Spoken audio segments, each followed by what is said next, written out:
Bonjour à toutes et à tous, bienvenue sur KTV, Kwezi FM, le 106.9 pour un temps de parole, toujours en direct à la radio et à la télévision, ça vous connaissez le principe. Notre invité n'est autre que Jacques Martial Henry. Jacques a toujours quelque chose à dire et nous on est sur Kwezi, donc on aime quand il est en plateau avec nous. Jacques Martial Henry, bonjour. Bonjour Patrick. C'est vrai que vous avez toujours un avis toujours un avis sur tout et surtout un avis. Oui, je suis un acteur. Oui.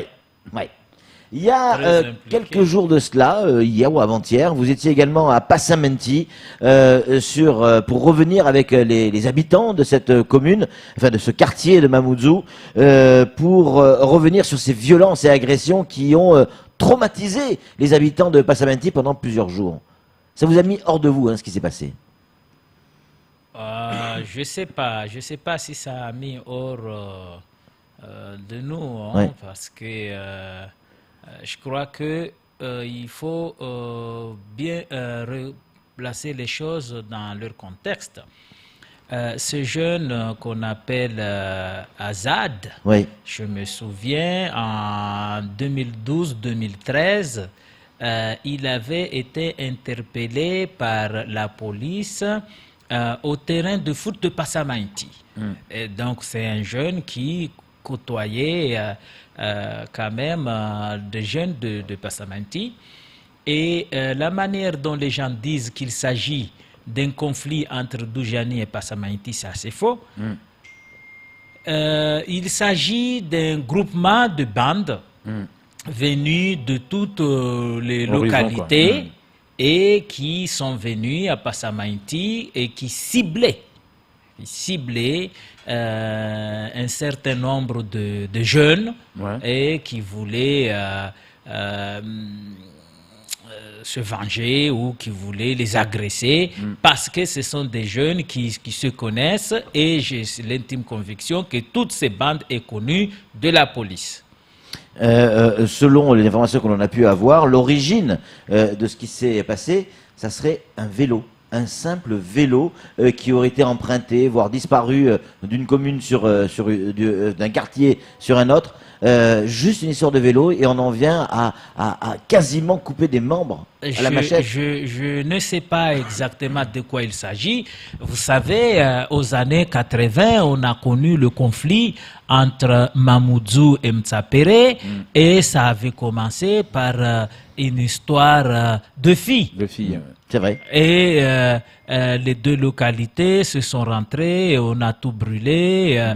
Et donc, c'est ce que nous voulons éviter entre Passamenti et Doujani. Nous ne voulons pas que certains parents qui soutiennent leurs enfants, qui sont impliqués dans des affaires de violence, puissent manipuler toute une population jusqu'à ce que les gens se confrontent. Mais c'est quoi la solution, Jacques? Il faut savoir. Le constat, on l'a tous fait. Il faut savoir la solution, c'est l'argent.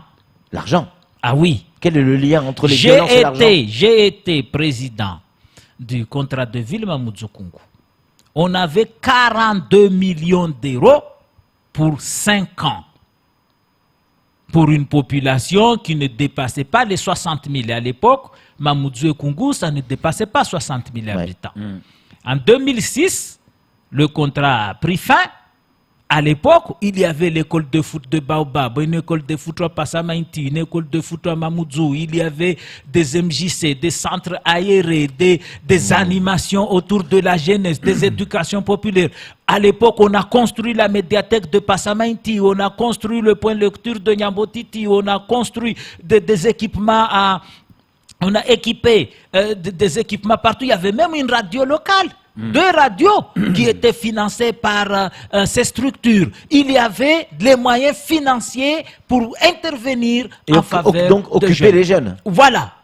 Et en 2006, le gouvernement de UMP en 2006 a supprimé ce dispositif qui a été mis en place par Lionel Jospin d'ailleurs. Et ils ont transformé en 2008 ce qu'on appelle le contrat urbain de cohésion sociale. On est passé de 8 millions d'euros par an à 180 000 euros par an dans la commune de Mamoudzou. La population aujourd'hui a presque doublé dans la commune de Mamoudzou.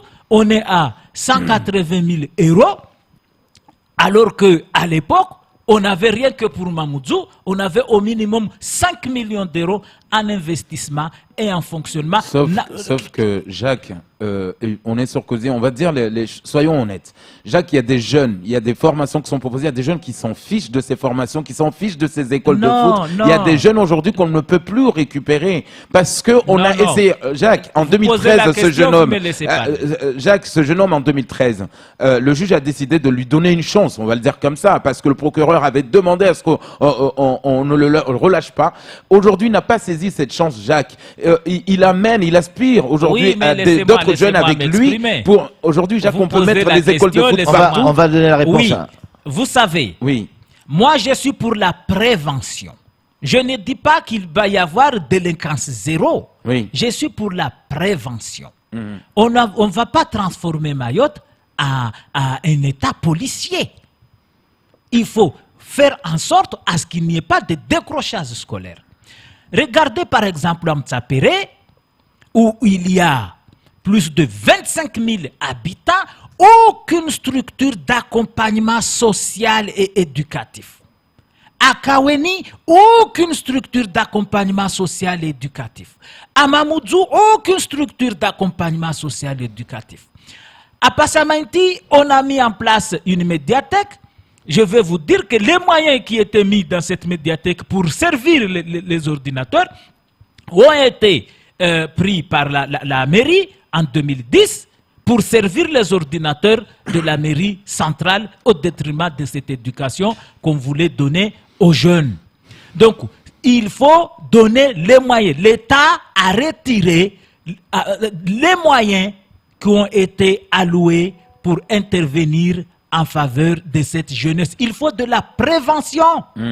Il faut de l'aide à la parentalité, de l'accompagnement pour éviter à ce que ces jeunes soient...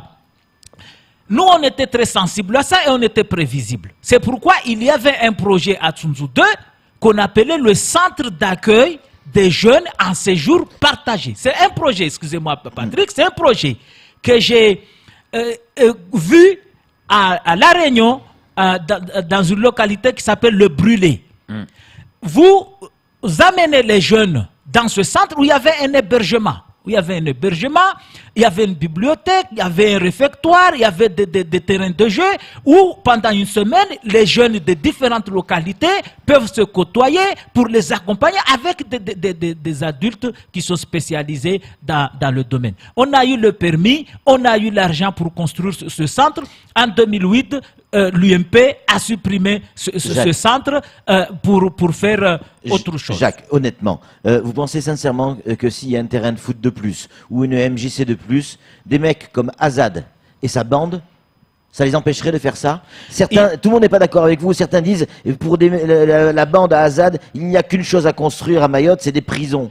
Il faut faire une différence entre l'insertion sociale et la réinsertion. La réinsertion, là vous vous trouvez dans une situation avec des délinquants notoires, notamment Azad et sa bande. Là nous sommes dans la réinsertion, ça c'est la compétence de l'État.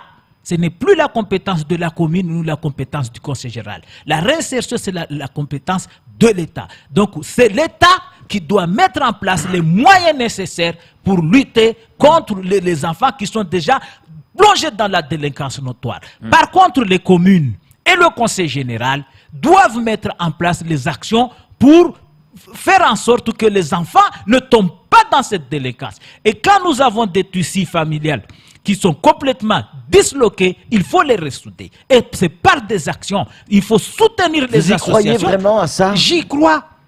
C'est vraiment la solution? Parce que nous ne faisons rien. Il y a ce premier volet. Deuxième volet, c'est ce que le docteur Alain Kamal Martial Henry, dans ses recherches, appelle l'ensauvagement. C'est-à-dire ces quartiers avec des taudis que personne ne peut avoir accès. Les pouvoirs publics ne peuvent pas avoir accès pour contrôler ce qui se passe. Et ce sont des quartiers qui fabriquent des délinquants notoires. Il faut éradiquer ces quartiers. Et ça, c'est le rôle du maire. Le tribunal ne peut prononcer un jugement pour éradiquer ces quartiers si le maire ne saisit pas le tribunal. Et le préfet ne peut pas envoyer la force de l'ordre pour éradiquer ces quartiers s'il n'y a pas de jugement. Aujourd'hui, oui, mais aussi Jacques, le préfet n'est pas obligé d'appliquer la décision de justice. Si jamais il y a un risque du trouble à l'ordre public, il n'est pas obligé d'appliquer. Il faut le prouver. Non, non, c'est plus compliqué. Ce sont des gens qui occupent. L'histoire nous l'a montré déjà. Non, non, non, non. Ce sont des gens qui occupent des terrains qui ne leur appartiennent pas, des terrains qui appartiennent aux communes, des terrains qui appartiennent au conseil général, sans que le maire ne saisisse le tribunal, sans que le président du conseil général ne saisisse le tribunal. Donc, si dans ce pays, chaque personne faisait son travail comme il faut, chaque maire faisait son travail, la commune de Dembeni, la commune de Mamoudzou, la commune de Kungu, la commune de Tsingoni, la commune de l'Abattoir et Pamandi, ce sont les communes qui sont concernées violemment par cette situation d'occupation illégale, alors qu'il n'y a eu aucune décision. Moi, je vais vous dire, ce qui se passe à Chirongi est pour moi un exemple. Je vais vous dire qu'à Chirongi, d'ici 2-3 ans, je ne pense pas qu'ils vivront les phénomènes que les autres localités vivent. Parce que là-bas, la maire de Chirongi, Rukia, investit, construit les équipements, les équipe, les fait fonctionner. Elle saisit c'est la seule maire qui a saisi le tribunal pour éradiquer des taudis qui sont dans sa localité. Et si tout le monde faisait également sur sa police municipale. Hein. Si tout le monde faisait ça, on n'allait pas se trouver dans cette situation. Comment pouvez-vous imaginer que les enfants grandissent dans des endroits sales, en face d'une école, des carcasses de voitures? Ils jouent dans les carcasses de voitures pendant la récré ou avant d'entrer dans la cour de l'école, avec des caniveaux qui puent, avec des saletés qui jonchent partout. C'est nous-mêmes qui fabriquons cette délinquance parce que nous ne voulons rien faire. C'est quoi? C'est les maires qui doivent se mettre au travail? Absolument, c'est ça que vous dites? tant que les maires. Vous dites ça parce qu'on arrive dans une période préélectorale au niveau des municipales? On peut dire ce qu'on veut. Oui. On peut dire ce qu'on veut. Mais tant que les maires ne s'impliquent pas, ne rendent pas leur commune propre, n'éradiquent pas cet audit, ne mettent pas en place des structures d'accompagnement social et éducatif au profit des jeunes, nous allons nous retrouver toujours dans cette situation. Avec une démographie qui augmente, hein? Oui, si les immigrés clandestins n'avaient pas d'endroit où habiter à Mayotte, ils n'allaient pas venir comme ça. Parce qu'avant même de quitter en juin, on vous réserve déjà votre banga.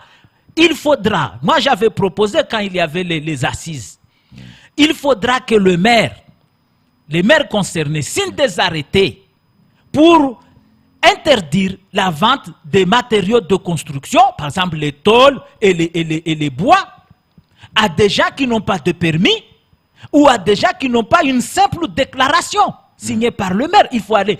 Si vous faites votre clôture, vous n'avez pas besoin d'un permis. Ou un petit banga pour élever des chèvres, vous n'avez pas besoin d'un permis. Mais au moins, il faut qu'on vous donne un certificat parce que vous êtes allé à la mairie pour déclarer qu'est-ce que vous allez aller faire. Aujourd'hui, avec des tôles qui coûtent 3 € et des bois qui coûtent 10 €, bois non traités, il y a des gens ici qui construisent beaucoup de bangas parce qu'ils savent qu'il y a un kwassa-kwassa qui arrive demain, pour reloger les gens. Une fois, j'ai pris en stop une femme.